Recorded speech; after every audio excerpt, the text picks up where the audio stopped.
Kasako Media, tunaangazia maisha, tunaandika kesho. Tunafahamu kwamba wiki iliyopita Davido alikuja Tanzania, alikuwa na show yake ambapo hii show ilikuwa chini ya Castorlight, understand.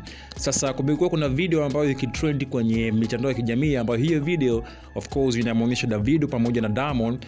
Davido akisema kwamba nikija Tanzania alikuwa anahitaji Diamond aweze kumpikia chakula nyumbani kwake, lakini pia ampe chumba cha kulala kwenye nyumba ya Diamond.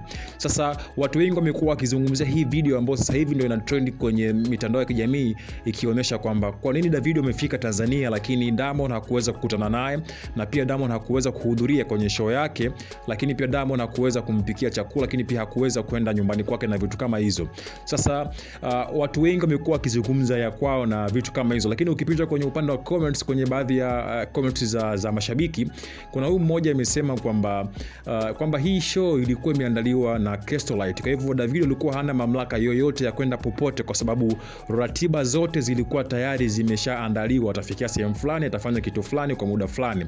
Kwa hivyo alikuwa hana ule muda wa kwenda kusema niende nikamsalimia msanii fulani ama nitoke hapa niende sehemu fulani. No, ni kwa sababu hii show ilikuwa si show yake. Hii ilikuwa ni show ambayo ilikuwa imeandaliwa na Castorlight. Means kwamba tayari alikuwa ameshalipwa pesa na Castorlight kwa ajili ya kuweza kuja kuperform hii show. Sio, umeelewa? Kwa hivyo ilikuwa si rahisi kwa Davido kuweza kwenda kutembelea baadhi ya wasanii na vitu kama hivyo. Sasa watu wengi wamekuwa wakijaribu kumtag Diamond kupita hii video ambayo ina trend kwenye mitandao ya kijamii, lakini mpaka this time around Diamond bado hajaongelea chochote kuhusu show ya Davido. Maana watu wengi walikuwa kimzungumzia kwamba mbona hajakuepo na vitu kama hizo nini. Unajua japokuwa alishawahi kutoa ngoma kwa pamoja na vitu kama hizo. Hebu niambie mtazamo wako kwenye hii post ambayo nimekuwekea ni upi, alafu mimi nitakuja kusoma comment ambayo umetuandikia. When you come to Tanzania, you come to your home. Straight to your house. You must cook for me.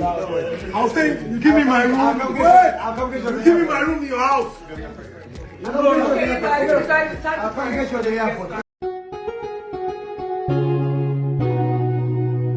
Kasako Media, tunaangazia maisha, tunaandika kesho.